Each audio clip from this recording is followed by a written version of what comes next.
ओम नमः शिवाय। रुद्र संहिता खंड 1 अध्याय 11 शिव पूजन की विधि तथा उसका फल। ऋषि बोले, व्यास शिष्य महाभाग सूत जी, आपको नमस्कार है। आज आपने भगवान शिव की बड़ी अद्भुत और परम पावन कथा सुनाई है। दयानिधे, ब्रह्मा और नारद जी के संवाद के अनुसार आप हमें शिव पूजन की वह विधि बतलाइए जिससे यहाँ भगवान शिव संतुष्ट होते हैं। ब्राह्मण, क्षत्रिय, वैश्य और शूद्र सभी शिव की पूजा करते हैं। यह पूजन कैसे करना चाहिए? आपने व्यास जी के मुख से इस विषय को किस प्रकार सुना है, यह बताइए। महर्षियों का यह कल्याणप्रद एवं श्रुति सम्मत वचन सुनकर सूत जी ने मुनियों के प्रश्न के अनुसार सब बातें प्रसन्नतापूर्वक बताई। सूत जी बोले, मुनीश्वरों, आपने बहुत अच्छी बात पूछी है, परंतु यह रहस्य की बात है। मैंने इस विषय को जैसा सुना है और जैसी मेरी बुद्धि है उसके अनुसार आज कुछ कह रहा हूँ। जैसे आप लोग पूछ रहे हैं उसी तरह पूर्व काल में व्यास जी ने सनत कुमार जी से पूछा था, फिर उसे उपमन्यु जी ने भी सुना था।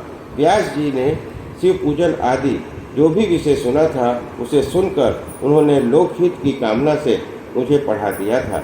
इसी विषय को भगवान श्री कृष्ण ने महात्मा उपमन्यु से सुना था।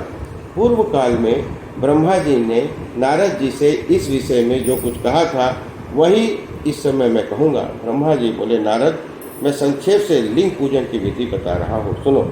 जैसा पहले कहा गया है वैसा जो भगवान शंकर का सुखमय, निर्मल और सनातन रूप है उसका उत्तम भक्ति भाव से पूजन करें।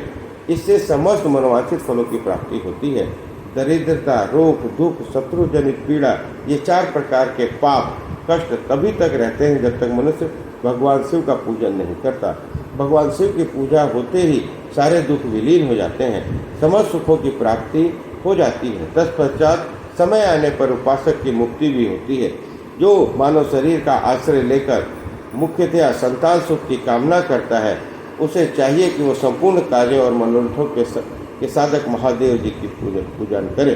ब्राह्मण, क्षत्रिय, वैश्य और शूद्र भी संपूर्ण कामनाओं और प्रयोजनों की सिद्धि के लिए क्रम से विधि के अनुसार भगवान शंकर की पूजा करें।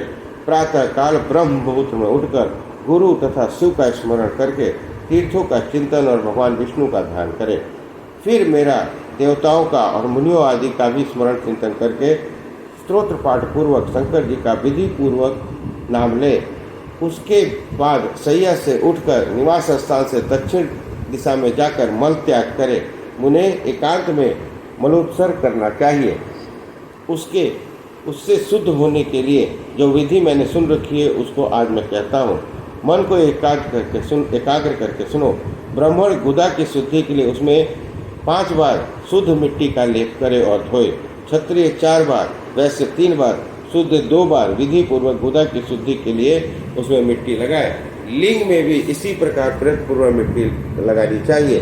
तत्पश्चात बाएं हाथ से 10 बार और दोनों हाथों से 7 बार मिट्टी लगाकर हाथ धोए। साथ प्रत्येक पैर में 3-3 बार मिट्टी लगाए। फिर दोनों हाथों में भी मिट्टी लगाकर धोए। स्त्रियों को शूद्र की ही भांति अच्छी तरह मिट्टी लगानी चाहिए। हाथ पैर धोकर पूर्वक शुद्ध मिट्टी ले और उसे लगाकर दांत साफ करें। फिर उसको वर्ण के अनुसार मनुष्य दतवन करें। ब्राह्मण को 12 उंगलियों की दतवन करनी चाहिए। क्षत्रिय को 11, वैश्य को 10, शूद्र को 9 उंगल की दतवन करें। यह दतवन का मान बताया है। मनुस्मृति के अनुसार काल दोष का निर्णय करके ही दतवन करे और त्याग करे। तात, षष्ठी, प्रतिपाद, अमावस्या, नवमी, व्रत का दिन, सूर्यास्त के समय, रविवार और श्राद्ध दिवस ये दंत धावन के लिए वर्जित है। इसमें दत्वन नहीं करना चाहिए। दत्वन के पश्चात तीर्थ, जलाशय आदि में जाकर विधि पूर्वक स्नान करना चाहिए। विशेष देश काल आने पर मंत्रोच्चारण पूर्वक स्नान करना चाहिए। स्नान के पश्चात पहले आचमन करके वह धुला हुआ वस्त्र धारण करे। फिर सुंदर एकांत स्थल में बैठकर संध्या विधि का अनुष्ठान करे। यथा योग्य संध्या विधि का पालन करके पूजा का कार्य आरंभ करें। मन को सुस्थिर करके पूजा गृह के प्रवेश करें। वहाँ पूजन सामग्री लेकर सुंदर आसन पर बैठे। पहले न्यास आदि करके क्रमशः महादेव जी का पूजन करें। शिव की पूजा से पहले गणेश जी की, द्वारपालों की और दिक्पालों की भली भांति पूजा करके पीछे देवता के लिए पीठ स्थान की कल्पना करें, अथवा अष्टदल कमल बनाकर पूजा द्रव्य के समीप बैठे और उस कमल पर भी भगवान शिव को पदासीन करें। तत्पश्चात 3 आचमन करके पुनः दोनों हाथ धोकर 3 प्राणायाम करके मध्यम प्राणायाम अर्थात कुंभक करते समय त्रिनेत्रधारी भगवान शिव का इस प्रकार ध्यान करें।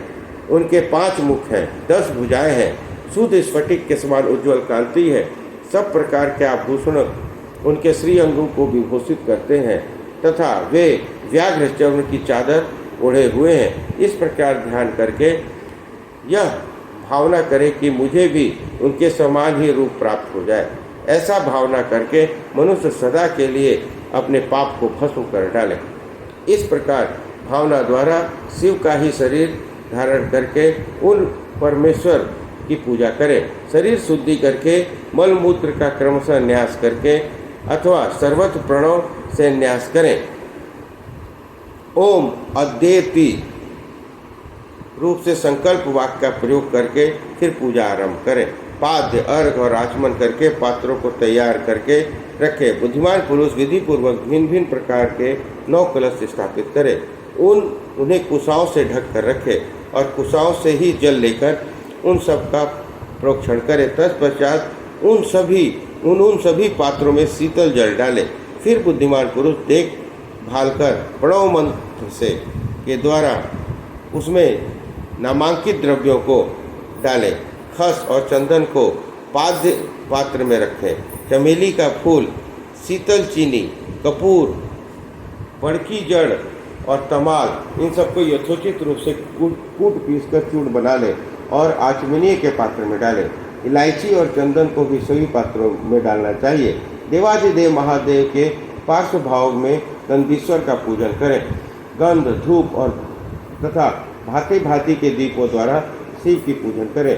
फिर लिंग शुद्धि करके मनुष्य प्रसन्नता पूर्वक मंत्र समूहों के आदि में प्रणव और अंत में नमः पद जोड़कर उनके द्वारा इष्ट देव के लिए यथोचित आसन की कल्पना करें। फिर प्रणव से पद्मासन की कल्पना करके यह भावना रखें कि इस कमल के पूर्व दल साक्षात अणिमा नामक ऐश्वर्य रूप तथा अविनाशी है।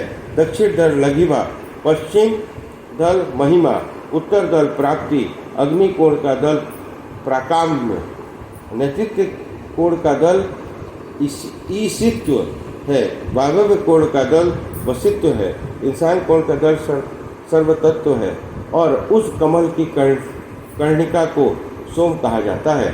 सोम के नीचे सूर्य है, सूर्य के नीचे अग्नि और अग्नि के नीचे धर्म आदि का स्थान है। क्रमशः ऐसी कल्पना करके के पश्चात चारों दिशाओं का व्यय, महतत्व, अहंकार तथा उनके विकारों की कल्पना करें। सोम के अंत में सत्व, रज, तम ये तीनों गुणों की कल्पना करें। इसके बाद सद्योजातम प्रपद्यामि इत्यादि मंत्र से परमेश्वर शिव का आह्वान करें। ओम वामदेवाय नमः इत्यादि वामदेव मंत्र से उन्हें आसन पर विराजमान करें। फिर ओम तत्पुरुषाय नमः तत्विद्महे इत्यादि रुद्र गायत्री द्वारा इष्ट देव का सानिध्य प्राप्त करके अघोरेभ्यो स्थ इत्यादि अघोर मंत्र से वहाँ विरुद्ध करें। फिर इंसान सर्वविद्यानाम इत्यादि मंत्र से आराध्य देव का पूजन करें। पाद्य और आचमनी अर्पित करके अर्घ दे। तत्पश्चात गंध और चंदन मिश्रित जल से विधि पूर्वक रुद्रदेव का स्नान कराए। फिर पंचगव्य निर्माण की विधि से 5 द्रव्यों को एक पात्र में लेकर प्रणव से ही अभिमंत्रित करके उन मिश्रित गव्य पदार्थों द्वारा भगवान को नहलाएं। तत्पश्चात पृथक पृथक दूध, दही, मधु, गन्ने का रस, घी से नहलाकर समस्त अभिष्टों के दाता और हितकारी पूजनीय महादेव जी का प्रणव के उच्चारण पूर्वक पवित्र द्रव्यों द्वारा अभिषेक करें। पवित्र जल पात्रों में मंत्रोच्चारण पूर्वक जल डालें। डालने से पहले साधक श्वेत वस्त्र से उस जल को यथोचित रीति से छान ले। उस जल को तब तक दूर न रख करे जब तक इष्ट देव को चंदन न चढ़ा ले। तब सुंदर अक्षतों द्वारा प्रसन्नता पूर्वक शंकर जी का पूजन करें। उनके ऊपर पुष्प, उपामार्ग, कपूर, चमेली, चंपा, गुलाब, श्वेत कनेर, बेला, कमल और उत्पल आदि भांति भांति के अपूर्व पुष्प और चंदन आदि चढ़ाकर पूजन करें। परमेश्वर शिव के ऊपर जल की धारा गिरती रहे, इसकी भी व्यवस्था करें। जल से भरे भांति भांति के पात्रों द्वारा महेश्वर को नहलाएं। मंत्रोच्चारण पूर्वक पूजा करनी चाहिए, ये समस्त फलों को देने वाली है। तात अब मैं तुम्हें समस्त मनोवांछित कामनाओं को सिद्धि के लिए उस पूजा संबंधित मंत्रों का संक्षेप में बता रहा हूँ, सावधानी के साथ सुनो। पवन मान मंत्र से, वांग्मे इत्यादि मंत्र से, रुद्र मंत्र तथा नील रुद्र मंत्र से, सुंदर और शुभ पुरुष सूक्त से, श्री सूक्त से, सुंदर यथर्व शीर्ष मंत्र से, आलो भद्रा इत्यादि शांति मंत्र से, शांति संबंधित दूसरे मंत्रों से, भारुंड मंत्र और अरुण मंत्रों से, अर्थाभिष्ठाम तथा देवव्रत शाम से, अभित्वा इत्यादि रथंतर शाम से, पुरुष सूक्त से, मृत्युंजय मंत्र से तथा पंचाक्षर मंत्र से पूजन करें। यह एक सहस्त्रत्वा 101 जलधाराएं गिराने की व्यवस्था करें। यह सब वेद मार्ग से अथवा नाम मात्र से करना चाहिए। तदंतर भगवान शंकर के ऊपर चंदन और फूल आदि चढ़ाएं। पणों से ही मुखावास, तांबूल आदि अर्पित करें। इसके द्वारा जो स्फटिक मणि के समान निर्मल, निष्कल, अविनाशी, सर्वलोक कारण, सर्वलोकमय परम देव हैं, जो ब्रह्मा, रुद्र, इंद्र और विष्णु आदि देवताओं की भी दृष्टि में नहीं आते, वेद वेता विद्वानों ने उन्हें वेदांत में मन वाणी से अगोचर बताया है, जो आदि, मध्य और अंत से रहित समस्त रोगियों के लिए औषध रूप, जिनकी शिव तत्व के नाम से ख्याति है तथा जो शिवलिंग के रूप में प्रतिष्ठित है, उन भगवान शिव का शिवलिंग के मस्तक पर प्रणव मंत्र से ही पूजन करें। धूप, दीप, नैवेद्य, सुंदर तांबूल, सुरम्य आरती द्वारा यथोक्त विधि से पूजन करके स्त्रोतों और अन्य नाना प्रकार के मंत्रों द्वारा उन्हें नमस्कार करें।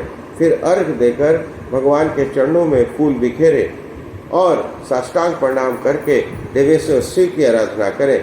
फिर हाथ में फूल लेकर खड़ा हो जाएं और दोनों हाथ जोड़कर निम्नलिखित मंत्र से सर्वेश्वर शंकर की पुनः प्रार्थना करें।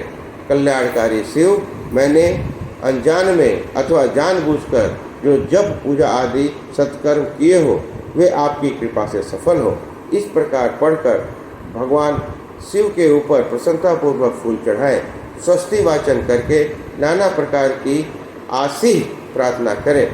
फिर शिव के ऊपर मार्जन करना चाहिए। मार्जन के बाद नमस्कार करके अपराध के लिए क्षमा प्रार्थना करते हुए पुनरागमन के लिए विसर्जन करना चाहिए। इसके बाद आद्या से आरंभ होने वाले मंत्र उच्चारण करके नमस्कार करें। फिर संपूर्ण भाव से विभोर हो इस प्रकार प्रार्थना करें। शिवे भक्ति, शिवे भक्ति, शिवे भक्ति वे भवे, अन्यथा शरणम नास्ति त्वमेव शरणम मम। प्रत्येक जन्म में मेरी शिव में भक्ति हो, शिव में भक्ति हो, शिव में ही भक्ति हो। शिव के सिवा दूसरा कोई मुझे शरण देने वाला नहीं। महादेव, आप ही मेरे लिए शरण दाता है। इस प्रकार प्रार्थना करके संपूर्ण सिद्धियों के दाता देवेश्वर शिव का पराभक्ति के द्वारा पूजन करें। विशेषतः गले की आवाज़ से भगवान को संतुष्ट करें। फिर सब परिवार नमस्कार करके अनुपम प्रसन्नता का अनुभव करते हुए समस्त लौकिक कार्य सुखपूर्वक करता रहे। जो इस प्रकार शिव भक्ति परायण हो, प्रतिदिन पूजन करता है, उसे अवश्य ही पग पग पर सब प्रकार की सिद्धि प्राप्त होती है। वह उत्तम वक्ता होता है। उसे मनवांछित फल की निश्चय ही प्राप्ति होती है। रोग, दुख, दूसरों के निमित्त से होने वाला उद्वेग, कुटिलता, विष आदि के रूप में जो जो कष्ट उपस्थित होता है, उसे कल्याणकारी परम शिव अवश्य नष्ट कर देते हैं। उस उपासक का कल्याण होता है। भगवान शिव की पूजा से उसमें अवश्य सद्गुणों की वृद्धि होती है। ठीक उसी तरह जैसे शुक्ल पक्ष में चंद्रमा बढ़ते हैं। मुनि श्रेष्ठ नारद, इस प्रकार मैंने शिव जी के पूजन का विधान बताया। अब तुम क्या सुनना चाहते हो, कौन सा प्रश्न पूछना चाहते हो। इस प्रकार रुद्र संहिता खंड 1 समाप्त हुआ। बोलो हर हर महा